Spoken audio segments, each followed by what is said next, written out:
Hello everyone, welcome to another roster review. Today's roster review is all about David and his undefeated Leicester GT Super Major Chaos Knights army. That's a mouthful.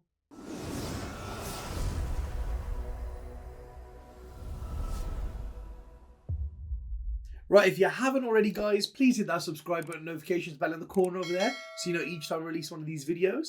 And if you enjoy the content and you would like more exclusive content, amazing discounts off our web store, or if you love what we do and you'd just like to support the channel, then please head over to glasshammergaming.co.uk and join the elite. So today, joined by David, my bro, and his undefeated Leicester GT Baby Knights. Yeah, somehow. Yeah, somehow. Yeah, so what is in your list then, David? Step one, tell us what's in the list. So I've literally got two different units. Yes, okay. I've got Wardog That makes Moiraxes it simple, doesn't it? and Wardog's Warglaves. Yeah. So that's all I have. And The Warglaves are in one super heavy detachment, Yes, so and I've all the got- Moiraxes are yeah, in exactly. the So I've second got two detachments, and they're Iconoclast and Inferno for a specific reason. one. Okay. So the Iconoclast is all my Warglaves. Okay. Iconoclast is very good for combat because you get, the +1 attack and AP and all the stuff when you charge. Okay. And that Iconoclast is a custom detachment to further buff the knights. Okay. You've got Pride Field Fury. So as they get damaged, they get an extra attack and +1 to hit. So they basically never degrade. Yeah, so basically they hit on the same guys because they have weapon skill 3+ to start off with. Mm-hmm. Then as you degrade as a knight, when you lose half your wounds, you go to weapon skill 4+, but you get +1 to hit, so you're back to hitting on 3s, but you gain an extra attack. So you actually get better as you get so damaged. you effectively degrade on the bottom profile because you hit on 4s, but you still have the same movement and extra attack and everything. An extra attack, yeah. And then the second one is Indomitable Constitution, because they normally move 14 inches. Yep. Indomitable Constitution makes them move 15, and they can never degrade on their movement. So they always move at the So they top always bracket. move 15. So it's huge. So even if someone shoots all your knights and gets them all down to half, you just get an attack. There you go, guys. So these are knights that get better as they get worse. So, normally people have that tactic where they can damage 4 knights and leave them all on 3 or 4 wounds each. Well, these ones get better if you do that to them. And if you try and leave them alone, then they actually get better at that point. Mm-hmm. So you've got to finish them off, really. Yes. That's a strength of this army. Yes. Very nice. Okay, so that's that detachment. So that's the detachment. And there is basically 3 times 3 Warglaves. So Okay. there's 9 of them, and one of them is a Warlord. And That's the a lot. Warlord A lot of Warglaves. is always the golden guy with a Melta. 2 of them have Melta guns because they had 10 per point. So I could have put 2 Melta guns on. Everyone else has a heavy stabber. And the Warlord has Knight Diabolus Warlord trait. +1 attack. +1 attack. I thought it's the best one. And then his relic is Coronate Target. So once per game, in the beginning of the combat phase, you declare you activated against the unit, and that unit cannot take invulnerable saves. And you cannot take invulnerable saves, but you don't have one. in You combat. don't have one in combat. So you don't yeah. care. Ah, So you that's just very walk up to cool, that's custodians very and go, cool. yeah, you're dead. Oh, I No like follow it. up That's anymore. nice. That's a clever thing to do with him. Coronate It's target. That's very nice. good. It's very good. People are really scared of it. Yeah. And does it take the invuln off against attacks made by him? Or Yeah, just it's- against everybody? It's against attacks made by him. Okay, perfect. Okay. So that's that detachment. And then you have the Infernal Household Yes. detachment. And Okay, what's in that? so that detachment has 5 Moiraxes, 3-1-1, because you need to have 3 different units of of Super Heavy, of Lords of War. And the Moiraxes don't really have a top hatch, they just have 2 Lightning Locks. And Lightning Locks are very good for Strength 6 -2 damage. Yeah. Unbuffed. 1 damage. If we'll get to it. Strength 6 -2, 1 damage. One damage, sorry. Yeah. Yeah, I was talking about buffed. Yeah. I said unbuffed is buffed. And then they're an Infernal Household, and that's because you can buff them. So instead of getting them Iconoclast in extra attacks in combat which you don't need, you get them Infernal Household, so you can overcharge them. Basically, take Mortal Wounds. Yeah, you have the Infernal table, don't Yes. you? You take D3 Mortal Wounds or 1 and get a random trait. So you always take D3 Mortal Wounds Because you can pick your trade. Yes. That's nice. And the 3 traits you can pick is Toughness 8, +1 strength and damage on one of the weapons, and +2 movement. And Nice. +2 inch movement actually comes into play quite often. Sometimes when you get like a... Because they only move 12. So when they get like a 14-inch move, it can People, be quite big. people get caught out by this, yeah. And then if you overcharge the Lightning Lock, it becomes insane because it explodes like Tesla. So for every 6, you get effectively 3 hits. Yep. And then it has strength 6 -2, 1 damage. But overcharge is strength 7 -2, 2 damage. Oh, that's Which so is good. insane. And it's 6 shots. And you always get like 6 or 8 hits. Like you always get more. Yeah, that's the thing, because you get 6 shots. Now, you should get 4 hits. Oh, when you roll 6 dice, you should get 1, 2, 3, 4, 5, 6.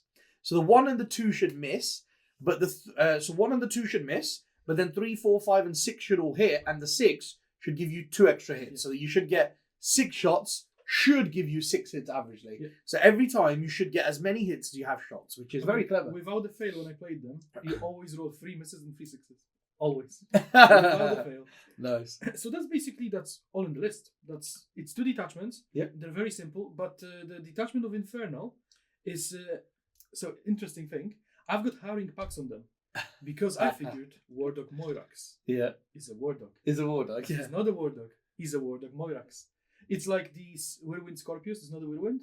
Basically, they don't have the keyword, guys. So, you should have the keyword War Dog. Yeah. And so then comma and the keyword Moirax. Yes. But they don't have War Dog as a keyword, then Moirax as a keyword. They have one keyword, which is War Dog Moirax. Yeah. So they don't count as a War Dog. Yeah, well, exactly. which is what the tournament said. But yeah. you can see why, yeah. right? So basically, the Howling Packs normally be fall back and charge or shoot, Which is huge. But I didn't use it, and it never really came into play. They never got tagged, and if they did, I just shot into Look at combat. this. He had a trait on half his army that he was told he can't use, so he didn't use it, and he still went undefeated in the army. It That's just shows amazing. how stupidly strong that list is. Even That's though cool. it's very simple. And then the second one is Dark Forging. Oh yeah. It's just for extra range, because I didn't think it's that big. But then Money was like, oh, but it's nice if you can keep them back on the objective. Yeah. And it did come into play because when people ask what's your range, you go 36, but I got +6. So they don't even bother trying to stay back because it's too far back. Yeah. So you're just sitting on deployment. Because like, 42-inch range guns. Yeah. Very big. Very big. Nice. Okay, so that's what's in David's list, guys. Let's have David break it down for us and tell us how it all works. So how it all works, David? I want the rundown. So what's the basic way that you move them? Like who's at the front, who's at the back? What's the order that they go in? Are they mixed together? Or are they, it really depends on the matchup. Okay. Loads of matchups have a lot of melee threat. Okay. And you've got a melee threat, the knights are gonna die because they have 0 defense in combat. They're just 3 up save and that's it. And toughness 7 is their only defense. Yeah, very true. So if a lot of combat lists have got AP -3, -4 now on their tough units, So unless you're playing something that's long range anti-tank, you don't really pre-measure anything. You just deploy on the line. You deploy your Warglaves on the line, and Moirax is in the back.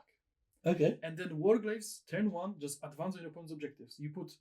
So you need to gauge what you need to. Yeah, because that's a big thing, guys. Is if your army is purely knights, Imperial or Chaos, if your army is purely knights, then all the baby knights, all of the Armiger class, War Dog class knights, they all gain the objective secured ability now, and they count as 5 models on objective. Which is huge because so think about it. If I walk up to the table, like you see, it's my opponent has a lot of melee threat, but not much range threat. I'll always advance because they move 15 and advance like average 4, right? So they move about 14-20 inches. You can see PV need more, but that basically means you're going into your opponent's deployment almost, and tagging that objective in the deployment, and that's 5 models. And it's nice that they have melee threat and can kill them. You can sacrifice 2 knights, you really don't care. Yeah. So you put 1 on each, and that means they have to focus a lot of their power fighting in the deployment already, and then you put all the other knights on all the objectives. And I ended up doing always 1 knight on my opponent's objective, and then 3 knights on the one in the middle, 3 knights on the one in the middle, because they can always shoot off about 2 knights, but they can never shoot off 6 knights. Yeah, they can't kill them all. So what you do is like, okay, then in my turn I get 15, and in your turn you get 0. And Very that's how this army effectively works. It sounds really, really. And the weird. Moiraxes sit behind them. Yes, and Moiraxes, it depends again on the matchup, but they stay behind walls until something that they want to shoot shows up, and if it does the shock, they keep standing behind walls. There were games where I had 2 Moiraxes. The mission. I had games where 2 Moiraxes were just sat on the objectives in the back behind the big 9x9 Ls. Okay. Didn't do anything all game. And last turn, when I basically table, they just poke out and kill units on. You focus objective playing units, so your opponent going second, let's say he's going second, doesn't have enough to get 15, because then you get Moirax, and you take all the primaries, and then they're like, okay, last turn, I cannot kill those 2 Moiraxes because I've been so I won't get a 15 at the end. And then they'll only get 10, and effectively your opponent will get like 5-10 or 5-5-10, and you get 45. So it makes that's up how for you're your, playing the mission. it makes up That's for how your, you're for your playing the secondaries. primary. Okay, very nice. Okay, so we got that. That's the first thing. Next thing I wanted to ask you, David, is the secondaries. Yeah, what have you found when playing the list? Which secondaries really work for you? Which ones are the ones that you've got to take? First, I thought it's going to be engaged on all fronts because how fast they are. But engage on the fronts is not as good as Stranglehold, because Stranglehold is way easier to score technically. So this is one thing I want to say to everybody is I really want to get, this is why I've got David in to talk about how it works, because David didn't play a game with this army. He played one Thursday night fight with it, and then he took it to the event. So he learned a lot of lessons at the event itself. And I noticed that some of your scores were a little bit low. That's why you didn't make the top the cut. first Like, you two won them scores all, were but 70. yeah, so I noticed that. So that's why I was wondering. So what did you take at the start, and how So- did you learn from it? So actually, I started taking Stranglehold from the very first one, and that was the only thing that won me the games. Because I was Wow, like, okay. okay, so engage is way safer because I don't have to engage someone on the specific objective with Yeah. Stranglehold. So I would just spread It around. would be anywhere in a quarter, basically. Yes, but the terrain really funnels you into certain corridors anyway because you've got massive bases. okay. So you'll be around objectives anyway. Very true. And your main objective is mission primary denial. So you're gonna be on those objectives anyway. Okay. Because I doubt anyone can put enough on the objective to stop a knight scoring it. Okay. Because you're gonna put a 10-man unit, and then I'm gonna shoot you with my Moirax. Yeah. And then charge you with a Warglaive. You're not holding an objective, no matter what you have. Yeah. And if they put like Custodes unit on it, there's only 3 of them, so they'll die because you flat 3 damage. And if they put like a Telemon on it, you put your coordinate target Warlord into him, and he half kills him. So after you shoot him with your 9-8 Meltas and Moiraxes and charge him with no invul, you kill Telemon.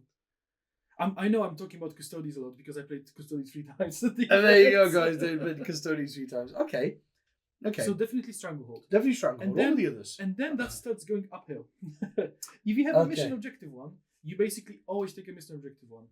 Don't fall into a trap of taking Overrun. Because I did take Overrun, and but I only scored 4 points on it. Okay. So Overrun, don't take Overrun. Any other mission one, just take it. Like Vital Ground is good for battle lines because you're still in the middle. Priority targets, direct assault. Yeah, Data Intercept is good because you keep one more in the back and you hold all the objectives. And I know when I took Data Intercept, I scored 5-5-5 or 4-4-4. That's basically how this army works. That is very big. And then you have to take killy ones. So grind them down, I don't really recommend because you lose a lot of knights. Turn 1, I would lose like 6-5 knights. And I always like, I lost the game. But then you just win because you still have 9 after you're losing 5. You still have 9 more After they kill knights. like 6 knights, you kill the units that shot you, and they don't have enough firepower. And they'll kill 2 or 3. Yeah. And then you end up with like 2 knights at the end, but you denied so many points during the game that they just cannot catch up. Because if your opponent takes Stranglehold, you won the game. I love that. That's how it plays. I really like that the baby knights, they are losing out the attrition war, but because they've scored so many points, they're winning your games. I think that's great. It's a really cool way of having them play. Okay, so have you thought forwards then to maybe what will you do about your secondaries when the mission-specific secondaries go in the new chapter room? Yes, so it's surprisingly easy to score Assassinate on them. Okay. Because your opponent will hide in the back and won't give you the characters. But you get into your opponent's deployment turn 1. So you just throw all your knights forward, they deal with some of them, and then you run around. You can always target a character or 2, and they have to use the characters to play the mission, so you can always find an angle. So that's what you're trying to do. Bring it down. Oh, if you can bring it down, it's sweet justice because. But then there's your killy one: assassinate or bring it down because they're in the same category. Then you've got your Battlefield Supremacy, which is your Stranglehold. Yep. Then what would you do as your third one? What can you do at that point? Do you have to take it to the last or grind them down at that point? So I would almost never take to the last unless you're expecting to get 5 to 3 points. Okay. Because you lose those knights. You need to use them to play the game. You cannot be scared because you're losing the game. So in some games you might want to go grind them down. You might go grind them down. Because you could get it in the last couple of turns. Like 2 or 3 turns. Or if your opponent doesn't have range, points. just take to the last for 5 points because your Moirax is in the back. Is one of the to the last. So very nice. Very nice. Okay. That's really cool, man. I like that. So what did you find with them combat wise? Like, were you actually using them mostly in combat, the Warglaives and stuff, or did they barely ever get there because you were losing 5 or 6, like you say? So how was that working for you? It's tough because people are usually smart enough to not give you charges into juicy targets. Okay. So you charge something with an invul, which is hard, or you charge something that's a horde, and it's not that bad because you've got a sweep attack, so you can double your attacks. Okay. But it's still not enough. You don't have enough volume of attacks to chew through stuff. Most of the damage dealt is Moiraxes in the back putting Herd into something, and then Warglaives finishing it off. Because you have flat 3 damage, and usually out of your 5 attacks, 2 will go through, so that's like 6 damage. So depending what you're fighting, they just finish stuff off. I don't like charging multiples because they've got massive bases and you can barely fit them. Okay. And it effectively someone can interrupt you. If one is not enough to kill something, That can really hurt. that means they'll interrupt and kill the other one probably. Okay. So you don't want to lose knights for free. You want to shoot them and finish them off and trade 1 for 1. Interesting. So the combat was actually very useful then. Mm-hmm. Okay. Nice. I like Full it. tilt. So next, perfect. You just told the words out of my mouth. Next, I want to talk about stratagems. Yes. So yes, stratagems. That's the next thing to talk about here, David. What stratagems are good for your army? What do you use? So the main stratagem I used every game is obviously rotate iron shields, which Oh, it's every one knight CP. has. Yeah, Plus it one gives you a infill. 4-up Yeah. input in the shooting phase, basically. So we can just leave that on the side because obviously that's what I use. Yeah. But full tilt, like you move 15. So I deploy on the line. You're 24 inches away from your opponent. You move 15. You're 9 inches away from your opponent, right? Okay. Yeah. And then you advance 5, let's say, right? You're 4 inches away from your opponent's lines, and then you spend 2 CPs, and you can charge and shoot your melta because it's an assault weapon. That's big. That is, isn't Yeah. it? The fact that they move 15 and advance, they can go up to 21 inches Yes, and then charge. which happened quite a few times. Oh yeah, because you know how it works. When you need to roll a 6, you will roll that 6. And sometimes people don't really people don't really want to be 9 inches behind their front line They kill us to not get charged. You know, like we said, the list is already so oppressive because every single model in David's army counts as 5 obsec models on an objective. So it's already taking broad presence off you. Then if you start deploying 9 inches back from your line to try and not give it something to charge turn 1, you're going to fall even further behind on points. So that's a big strength for this army, right? That's how I got ahead in most of the games because they're like, oh, so what's the range on your meltas? And I'm like, oh, it's 30, but then they can advance and shoot. So they're like, oh man, so they're already hiding. And then they're like, so what's your threat range? I'm like, I move 15, I advance, and I can charge for 2 CPs. So it's the board, isn't it? And they're like, oh man. And they deploy behind the big L's, behind the terrain, so they have to go around. And I'm just like, okay, so I'll take all the objectives on the map. You can shoot me off 2. That means I've got the remaining 4, and I get 15. And then you get 5 or 0. Most of the time 0. It's so huge. The full tilt is the biggest strat. Even if you don't have to use it, the fact that you can use it will make your opponent deploy defensively. And if they deploy defensively, they're losing the game because you will get tabled with this army a lot of times. Okay. It's just a matter when. Yeah. And if that happens in the last shooting phase, then you won. Yeah. You need to have some units to play the mission every game. You need to be able to score Stranglehold for 5 turns or Direct Assault for 5 turns and get 15 for 3 turns or something. And then get your opponent not scoring anything. Sacrifice your army to get more objectives and make your opponent score 0 because you can score a very limited amount, but they can score nothing in the game against you. That's how you have to play. Okay, I like it. Great explanation there, David. And so what are your other stratagems? So you've got full tilt. There's only 2 other stratagems. Oh, okay, interesting. But they're very expensive. But that's the thing, right? Like it was with my thick city list that we reviewed last week. There was only like full rerolls to wound and fire, never stationary. Those are literally like the only strats I was using. So but the list itself is just very powerful. And the thing is, when you only take an army that's built of 2 or 3 different units, like my list, for example, was just Rax, Grotesques, and Talos. So there's only a limited amount of CP that's good for those units. Yeah, that are worth using. But it's better because you have more CPs and less strats to use. So, you can really ramp up and concentrate on using those every time you need them. So what are your other 2 then, David? So they basically do the same thing, slightly different. So one of them is Trail of Destruction. Okay. It's when your unit is selected to shoot, fight, or overwatch, you get full reroll to hit. Oh wow! Okay. It's really good. Okay. So if you overwatch with a Moirax, you go 2 CPs, Trail of Destruction, full rerolls to hit. Every 6 is 3 hits. I killed countless units in Overwatch. People charge me, and I'm like, okay, I've got 12 shots hitting on 6s with full rerolls, and each 6 is 3 hits. So do you at that point just reroll your 1s and 2s, or do you roll everything that's not a 6? Well, it's everything that's on a 6. You just reroll. You reroll. Nice. It's not failed hit rolls. You reroll hit rolls. Yes. Yeah. So it's huge. It's so good. That's good. And it only affects 1 model, and it's 2 CPs, so it's pretty pricey. Yes. So that's why you use it situationally. Like if you charge with your warlord with corner target, you always use that. Yeah. Because so many times you roll 2s to hit, and you're like, oh man. So you need to have like full hits. That's the idea, right? So you get your 5, 6, 7 attacks, and you want full rolls to hit. Definitely. And then if you're already damaged and you're hitting on 4s, full rolls to hit again really helps you. That's a great strat, David. I like it. And then you do the sweep attack, you get even more reroll. No, it's more and more value as you use it. Okay. And you start at like 9 CPs with this list.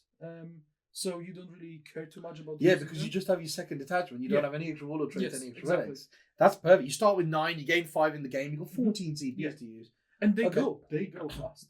Because there's another one, and it's the iconoclast specific one. It's break the enemy lines or break the lines. I think it's break the enemy lines. And the way it works, if in the combat phase you've got a unit within an inch of an iconoclast model, you spend 2 CPs and you get 4 rolls to hit against that unit. For all iconoclast models. Yes. So if you Oh, multi-charge, it's huge. So if you've got one, so what you can do is you can multi-charge one unit and charge a single guy somewhere else, and you go, okay, he's gonna get 4 rolls to hit, and that unit is gonna have 4 rolls to hit against them. So you get. So you know how I was talking to people and they're like, oh, but isn't Crust better? You are Crust for 2 CPs. Yeah. You get 4 rolls to hit. That's amazing. So basically, if somebody's got, say, a unit of 5 grotesques, and you charge in there with 3 Wardog Warglaves, basically. I think Wardog Warglaves? Wardog Warglaves. It's weird, isn't it? It should be a war. Helverin Warglaive, right? Armiger Warglaive. Yeah. It should be like an Armiger Wardog or something like that. No, Wardog Warglaive sounds weird. Okay, so so if you charge in there with 3 of the combat Wardogs, that's what we'll call them, then you can spend 2 CP on the grotesque unit, basically. Yes. And then every iconoclast unit that hits that unit gets full rolls to hit. That's a very, very powerful strategy. That's bonkers. And that's basically all the strats I use, because you don't have the very valuable ones that the Imperial ones have. Yeah. Like you don't have the 5 Lastino Fane for mortal wounds, which you would have used. Yeah. You just don't have the juicy ones. But all what you have makes you super killing. Yeah. What you have is very good. Nice. Okay, there you have it, guys. So that is how David's list works. So it seems like it just wins out on the primaries, plays the secondaries that it can do very well, but it lacks in a few places. Now, we can already see that the secondaries it struggles with a little bit. Let's have a look at how we can tackle the list or what it struggles against. So, with tackling it and what it struggles against, David, let's talk about the obvious thing first. So, there's no real third secondary for it to take at the moment, right? Before you make any modifications to it, there's not really a third secondary. So I guess the first thing people need to do when they come up against this is they need to have 3 secondaries that they can score. But that's a big downside of this. I think that's one way that you could tackle this anyway, is normally it is quite hard. Because, I say against some armies, it's very important because they don't give away a secondary. It's very important that you come to the table with 3 secondaries your army can do. Sorry guys. Regardless of what your opponent brings, you need 3 secondaries that your army can score really well, right? But in this case, that's not true. You can have 2 secondaries that your army can do exceptionally well, and then you could bring it down. I mean, if you can kill 5 baby knights, which a lot of armies can do over the course of the game, I'm talking about. Some armies can do that in a turn, but I'm talking about over the course of the game. If you can kill 5 out of the 14 knights, if you can't, you're not going to win the game anyway. But if you can kill 5 out of the 14, that gets you 10 points on Bring It Down. So if you come to the game with 2 secondaries your army can do really well, like, for example, engage on all fronts and retrieve Octaria's data, then you've got Bring It Down that is just gifted to you by this army. So that's one thing, right? That really hurts. And then matchups, David. Were there any that you played that you thought, actually, this could go wrong? So, funny enough, Custodes is one of my easiest matchups, but it's the balanced Custodes list. But I played very skewed Custodes list in 2 of those 3 games. Okay. Like they had Telemons or what are the 4 Terminators? Oh, Aquilon. Aquilon Terminators. Yeah, and they are, strength 10, -4. It's anything -4 in combat was really tough. So if you play low count elite armies, you're usually fine. But the problem you have to be very careful because they are very good in combat. And if they play it smart and they kind of set traps around the objectives, they will kill your knights and they won't have enough to play the game.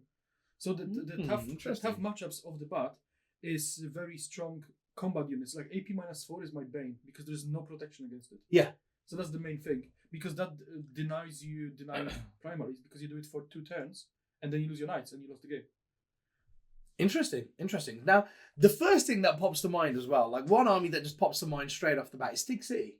Yeah, Thick City. Like Thick City, if people have like 8 Talos, 6 to 9 Talos, and 10 to 15 Grotesques, that's very hard to shift. But it looks like it's very hard to shift at first glance, but then when you look at your army as well, the amount of melter shots you have and the amount of strength 7 you can get on Moiraxes, it's not the 2 damage that matters, guys, because that will go back down to 1 against Thick City. But going from strength 6 to strength 7 means instead of wounding Talos on 5s, you now wound them on 4s, and instead of wounding Grotesques on 4s, you now wound them on 3s. So it makes your gun better. Half of the shots on a Moirax, it makes better against most of the targets in the Thick City. For like 2 mortal wounds, which is fine. Yes, because most of them have 6 to 9 Talos and 10 to 15 Grotesques. That is like what is going around at the moment.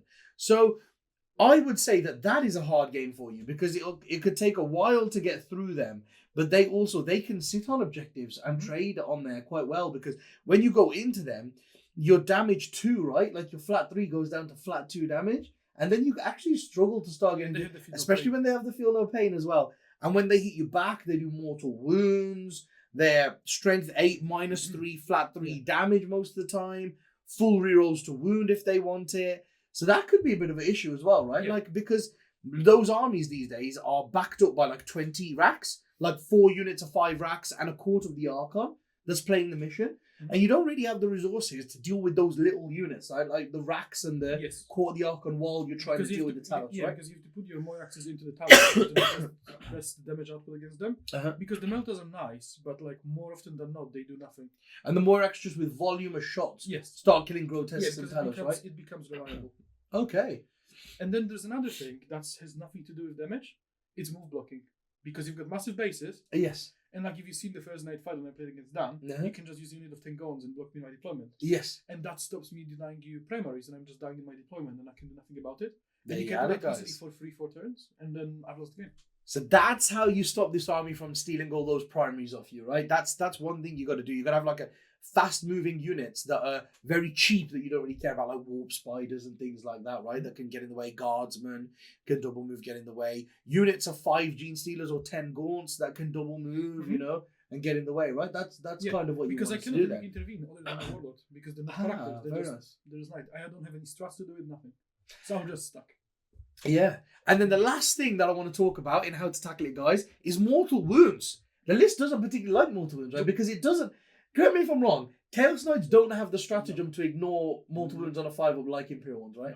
No. So yeah, I don't think this army likes mortal wounds very much, especially when your Infernal guys are taking mortal wounds on themselves to try and like get like better weapon profiles and stuff. So then when your enemy starts doing mortal wounds to you, like Thousand Suns, for example, this probably hates the amount of mortal wounds that Thousand Suns can put out and things like that. Because bolters will kill one, and then mortal wounds will kill another one easy, and it's like you're just dying on the way there. Yeah, you're just dying on the way in. Okay, yeah. So mortal wounds, guys, that's the other way to do it. So we looked at move block in there, coming with 2 secondaries prepared and taking the bring it down one.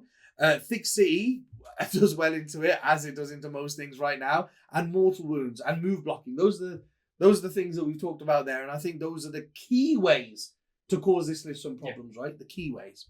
Right. So that's how it all works. That's how you play against it and how you can tackle it. Now, let's hear from David about any modifications he might want to make in the future. So, David, from what I gather, there's not very many changes you'd make. There's just one that you really want to make, right? And I know you're dying to tell us, because every time I've asked David about the secondaries and what secondaries he would take and moving forward, he's had this thing in his head that he wants to get out there. And now's your time, David. What is the change that you wanted to make? So you drop one of the Warglaves. One Warglaive, okay, so you got 135 points. Okay. And then, because you're Chaos, you can do any character in your army can do summoning. So you make reroll the character, and one of the Moirax is a character because it's another detachment, right? So you get 9 stars or whatever. Yeah. And then you can summon Furies.